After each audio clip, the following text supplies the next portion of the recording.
I interview Professor DungeonMaster on the top mistakes new DMs make today on Dungeon Craft.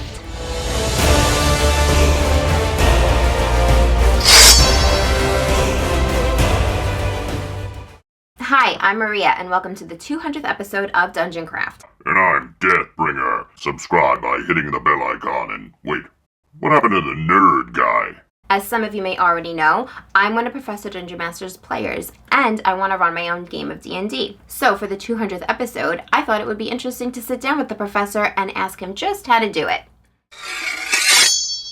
So I think the first mistake new Dungeon Masters make is planning too epic a game, right? Like you have this idea in your head, you're going to be the next Tolkien or George Martin, and you're going to have this epic fantasy with a cast of thousands leading to this epic conclusion. You want to have more modest plots and expectations and handle the basic stuff because you're still getting used to, even if you played it, how the rules work and how the dice work and rolling all the dice for all these monsters and NPCs. That can be overwhelming.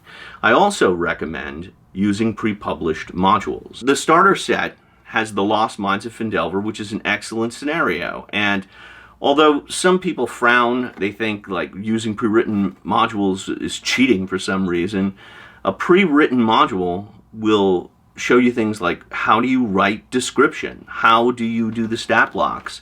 How do you pace things? How do you balance things so the players don't all get killed, but it's still challenging? Another great option is Goodman Games, Into the Borderlands of the Lost City. These are 5e conversions from the basic set, and this is how I learned to play the game with this introductory module. And it's a teaching module. It teaches you how to do things like plan the encounters and balance things, right? So I think these are a great option for new game masters. Also, dungeons are your friends because dungeons are a closed circuit, so the players can go either left or right, but they can't do anything too crazy. If they're out in the wilderness with all their amazing powers, they can do anything, and that's disconcerting for any game master because you don't know where they're going to go or exactly what they're going to do. And the other thing is, too, you should run first level characters. Players always want more power. Resist the urge to start with third level characters. You want to start with first level characters because you're beginning the game.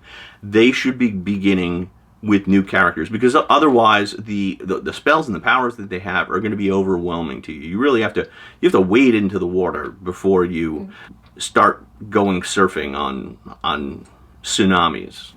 Right. To use another analogy, like Peter Jackson, before he did Lord of the Rings, he did a small horror film called Dead Alive. I don't know if you ever saw that.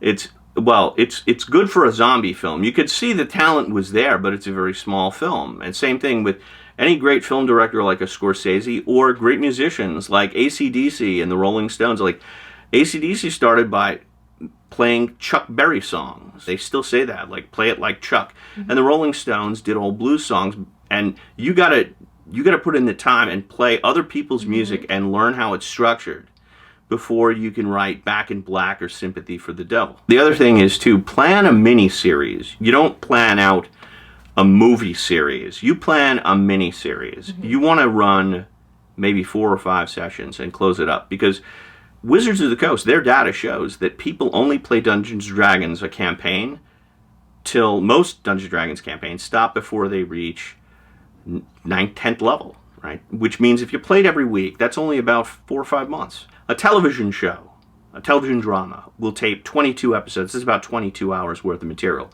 Well, if you played a 4-hour game session, you're talking about 4 or 5 sessions, right? So plan 4 or 5 sessions, and then you can talk to the players and decide if this series is going to get renewed.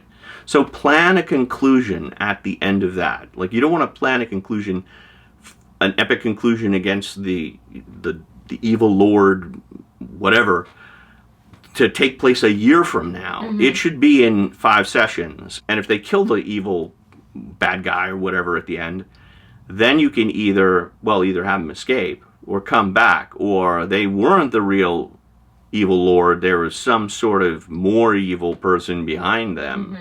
And that's where you want to go. The second mistake that new game masters make is they don't understand story construction. So you need to have 2 essential elements. You have characters and conflict.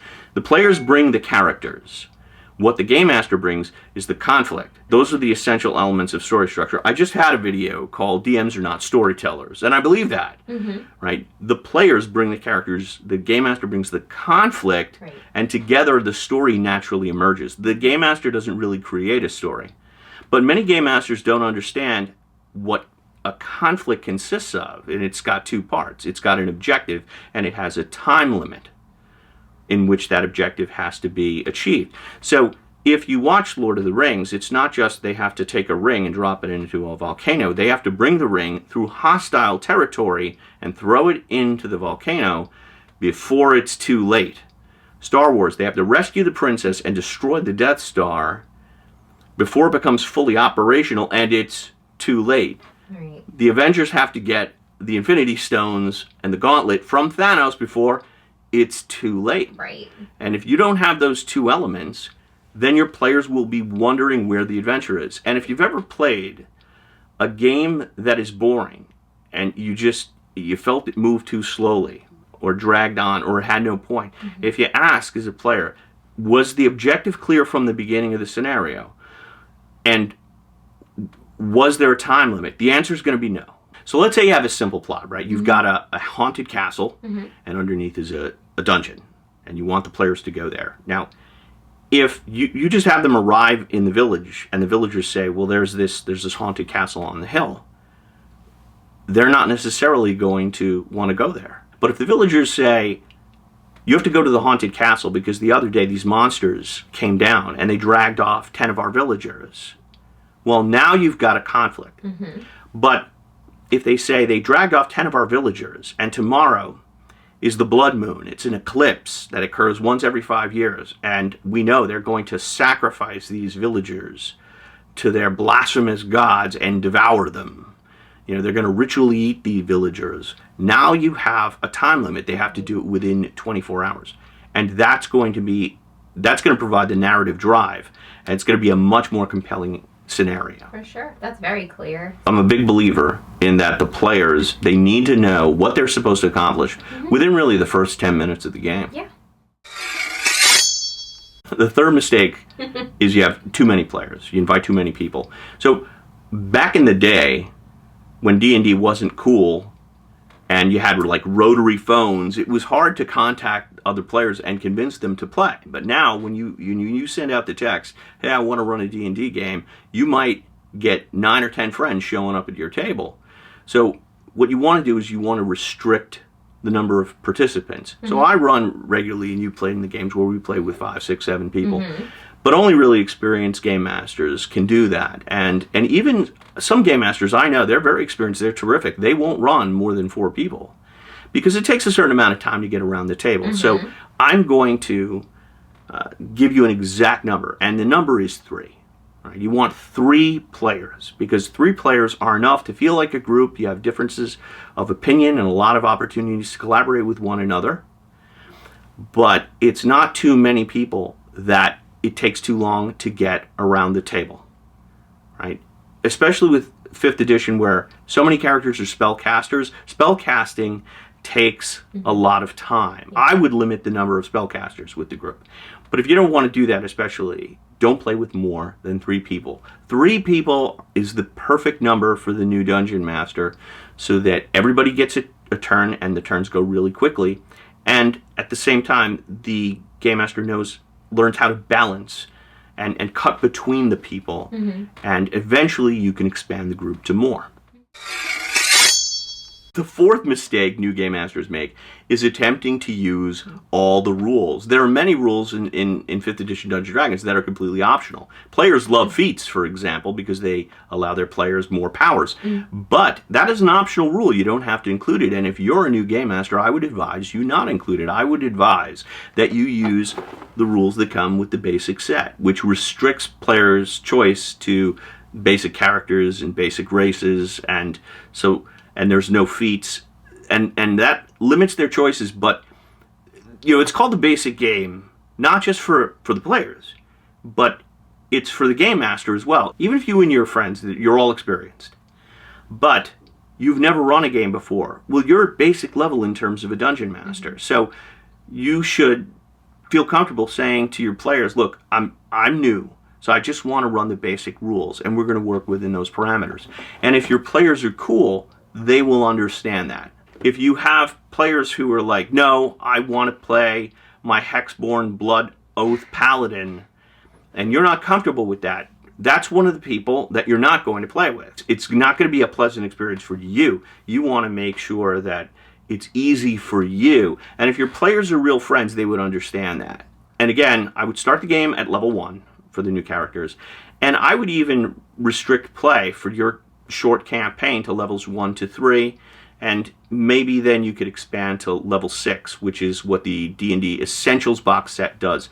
Then I would probably start a new campaign so that you really get used to running levels 1 to 6. That's where things get crazy. And like an expert game master like Matt Mercer in Critical Role, like he can handle that because he knows what all the rules are. But for a new game master, it's better if you keep things down on those lower levels. It's going to be a lot easier to manage. And the final mistake that a new game master can make is thinking that they're going to be Matt Mercer or Chris Perkins or one of these celebrity game masters. Your style is going to be different than mine, and the experience will be different than mine. I would recommend actually playing with people that never played the game before. They'll be happy to just get there in the dungeon and just, you know, eat some pretzels and roll some dice and kill some monsters.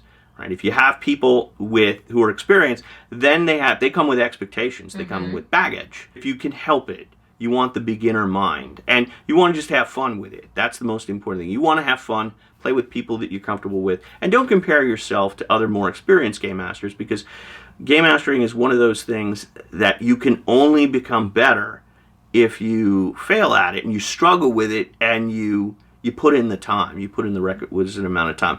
But by watching more Dungeon Craft, you will get to be a better game master faster. If you want to see the rest of my interview with the professor, check out the extended version of this video on the Patreon link below. Also below, you'll find links to Dungeon Craft on Facebook, Patreon, and my module Macbeth available at questgivers.com. Thanks again to Maria and all the fans and patrons for making 200 episodes of Dungeon Craft possible. But don't go away, there's more great DM advice over here, and as always, may all your rolls be 20s. Congratulations, Deathbringer, we finally made it to 200 episodes. I carry this whole show, and for more great Deathbringer content, click on these videos.